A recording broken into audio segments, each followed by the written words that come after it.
Todo mundo ligado. Então a gente vai continuar esse Nobel Explica falando das cidades, Estado, Esparta e Atenas. Pessoal, observe essa frase. A colonização colaborou para o desenvolvimento do urbanismo.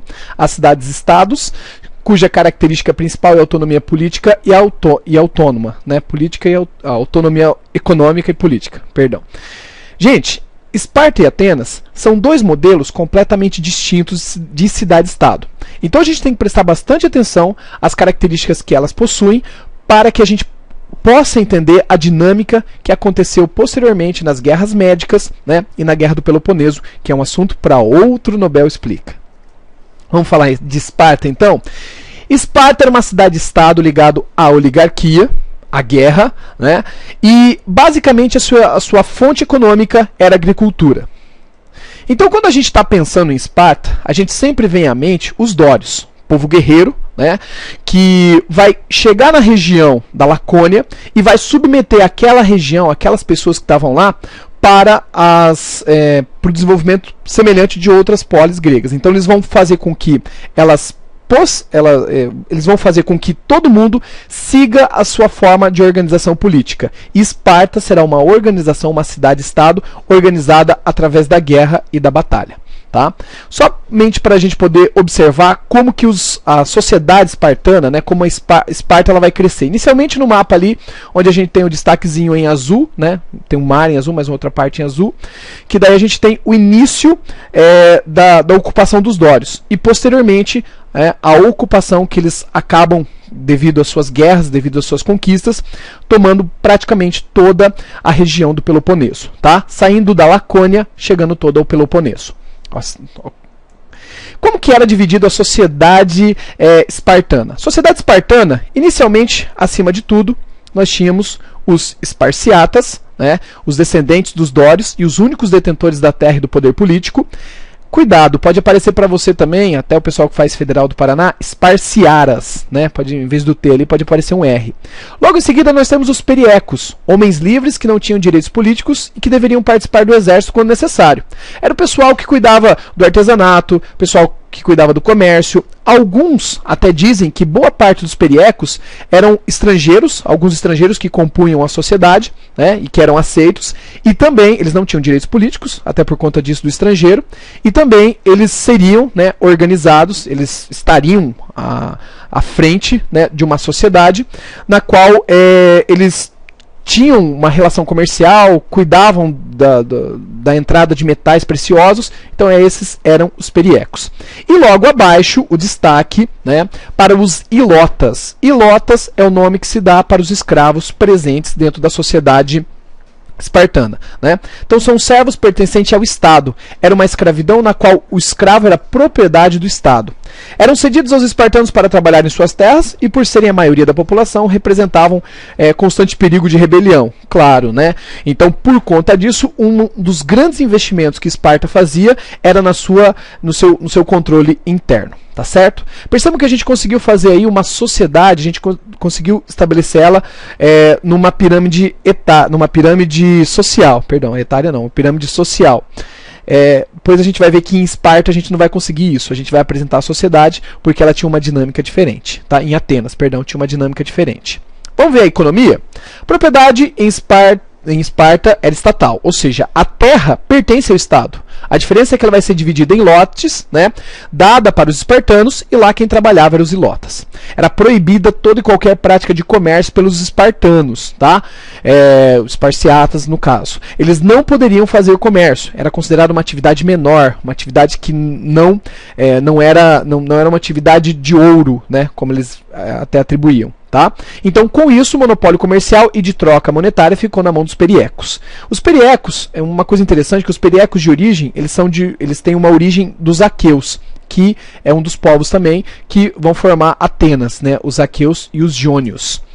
Como comerciantes, os periecos completavam a economia da polis, favorecendo a autossuficiência espartana. Então, com isso, Esparta ficava tranquilamente, né, tanto no ponto de vista agrário quanto no ponto de vista comercial. Claro que o ponto de vista comercial ficava muito aquém da cidade ateniense. Então, aqui, para a gente poder observar aqui, nós temos um organograma, vamos dizer assim. Então, nós temos uma espécie de revisão, né? Fundada pelos dórios, as mulheres dedicadas ao comércio. Isso aqui é interessante, gente. Dentro da sociedade espartana, a mulher, ela tinha um ponto de vista, né? Ela poderia tanto fazer o comércio como assumir cargos públicos, diferentemente da cidade-estado ateniense. Tá? Então nós temos lá os dórios, espartanos, esparciatas, governantes, os aqueus, lembra que eu comentei lá? Periecos, cuidando do artesanato e do comércio, e alguns estrangeiros também. Messênicos, né? Que são pessoas que vêm de outras regiões, através de conquistas, formavam os ilotas, servos para o Estado. Legislação. Gente, isso aqui é importante. Até então, nós tínhamos a legislação que havia dentro de Esparta, era uma legislação oral, através da tradição. As pessoas sabiam, né, aquilo que deveriam fazer, mas por conta de uma transmissão oral. Vai chegar um momento em que um dos personagens, aí a gente tem muita história sobre ele, né, então que transforma ele em um personagem lendário, seria Licurgo, na qual ele vai transformar, né, a legislação numa lei escrita. Só que é claro que ele vai colocar em destaque, ele vai privilegiar os esparciatas e os espartanos. O problema é que tantas pessoas, né, as outras sociedades, eles tinham que seguir alguns instrumentos de lei, mas não tinham a participação política. Aí nós temos o bonitão aí, né, uma pintura de 1781, tá, feita sobre Licurgo, tá. Aí a gente percebe algumas características espartanas da guerra, né? O elmo, a questão do escudo, as lanças. Então vamos lá. A política. Politicamente, Esparta era baseado numa oligarquia, né? O governo dos melhores. Só que para administrar essa cidade, eles formaram uma diarquia. Por quê? Porque para você cuidar de uma cidade que tem muita guerra, e era muito comum, né, durante a guerra, o rei acompanhar as tropas. Só que o problema é que Esparta tinha guerra direto, né? Eles conseguiam ter 10, 12 guerras ao mesmo tempo. Então, pelo fato de ter essa grande quantidade de guerras, então eles tinham dois reis. Um com uma autoridade religiosa, administrativa, e o outro com uma autoridade militar.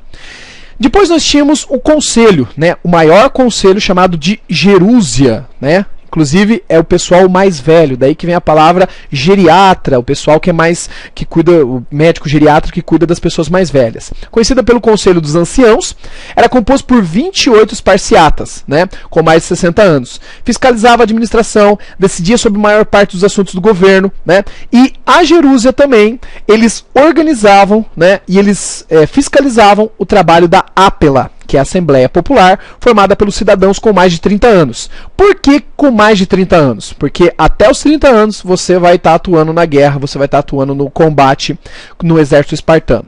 Sua principal função é eleger os éforos. Quem que era o éforo? O eforado é um composto de 5 pessoas, na qual eles vão ficar durante um ano.